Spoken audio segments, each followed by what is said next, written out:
వారి సంస్థాగత బలం అద్భుతం అంటున్నాడు. కాంగ్రెస్ పార్టీకి సంబంధించిన మాజీ ముఖ్యమంత్రి, మంత్రి, అనేక పదవులు అనుభవించిన దిగ్విజయ్ సింగ్ ఏమంటున్నాడు అంటే, ఆర్ఎస్ఎస్ బీజేపీలు చాలా స్ట్రాంగ్ ఉన్న సంస్థాగతంగా కాంగ్రెస్ తోని ఏది కాదైనా కాంగ్రెస్ పార్టీ కూడా చెప్తున్నాడు. రాహుల్ గాంధీ, రేవంత్ రెడ్డి ఏమంటున్నారు, మేము దుమ్ము దులుపుతాం తెలంగాణ దేశంలో మళ్ళీ అధికారుల కోసం వీళ్ళు అంటారు. మీతో ఏది కాదని చెప్పి వాళ్ళ పార్టీలో వాళ్ళకి చెప్తున్నారు. చూద్దాం ఏంటంటే, కాంగ్రెస్ లో లుకలుకలు మళ్ళీ బయటపడ్డాయి. బీజేపీ ఆర్ఎస్ఎస్ ల సంస్థాగత బలం అద్భుతం అంటూ కొనియాడారు దిగ్విజయ్ సింగ్. మీతోని ఏది కాదురా నాయన అని చెప్పి దిగ్విజయ్ సింగ్ స్పష్టంగా చెప్పడం జరుగుతుంది. బీజేపీ ఆర్ఎస్ఎస్ ఏదైతే ఉందో అద్భుతంగా పనిచేయడం జరుగుతుంది, సమన్వయంతో పనిచేయడం జరుగుతుంది, ప్రజల మన్ననలు పొందుతున్నాయి అవి అంటూ ఆయన స్పష్టంగా పేర్కొనడం జరిగింది. ఇప్పుడు మరి కాంగ్రెస్ వాళ్ళు ఏం చెప్తారో. విపక్ష కాంగ్రెస్ పార్టీలో లుకలుకలు మరోసారి బయటపడ్డాయి. ఈసారి సీనియర్ నేత, మధ్యప్రదేశ్ మాజీ ముఖ్యమంత్రి దిగ్విజయ్ సింగ్ కాంగ్రెస్ అధిష్టానం తీరుపై తన అసంతృప్తిని బహిర్గతం చేశారు. బీజేపీ ఆర్ఎస్ఎస్ లపై ప్రశంసల వర్షం కురిపించారు. ఈ మేరకు శనివారం ఎక్స్ లో పోస్ట్ చేశారు. 1990 దశకం నాటి ఫోటోను పంచుకున్నారు.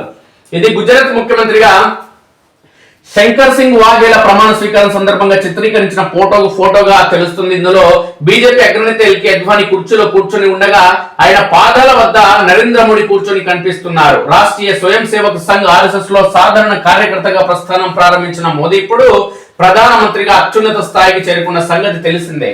బీజేపీ ఆర్ఎస్ఎస్ ల సంస్థాగత బలం అద్భుతం అంటూ దిగ్విజయ్ సింగ్ కొనియాడారు. ఢిల్లీలోని కాంగ్రెస్ వర్కింగ్ కమిటీ సిడబ్ల్యూసి సమావేశం జరుగుతున్న సమయంలోనే ఆయన ఎక్స్ లో ఈ పోస్ట్ చేయడం గమనార్హం. బీజేపీ ఆర్ఎస్ఎస్ లో క్షేత్రస్థాయిలో పనిచేసిన సామాన్య కార్యకర్తలు సైతం ఉన్నత స్థానానికి చేరుకోవచ్చని ఆయన పేర్కొన్నారు. ఈ ఫోటో ఇంటర్నెట్ లో కనిపించింది.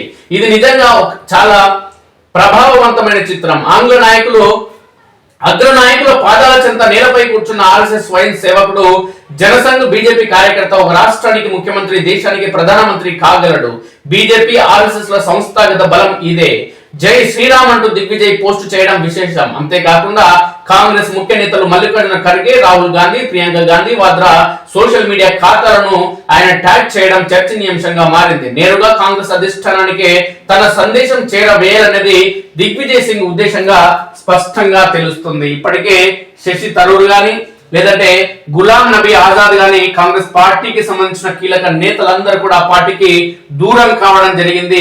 ఆ పార్టీ దూరం చేసుకుంది. ఎవరైతే ప్రశ్నించే వ్యక్తులు ఉన్నారో, పార్టీలో మార్పు రావాలి, సంస్థాగత మార్పులు రావాలి అని ఎవరైతే కోరుకున్నారో వాళ్ళందరూ కూడా పార్టీ నుంచి బయటికి పంపడం జరిగింది. ఇప్పుడు మరి ఈయన కూడా వంతు వచ్చినట్లు స్పష్టంగా తెలుస్తుంది.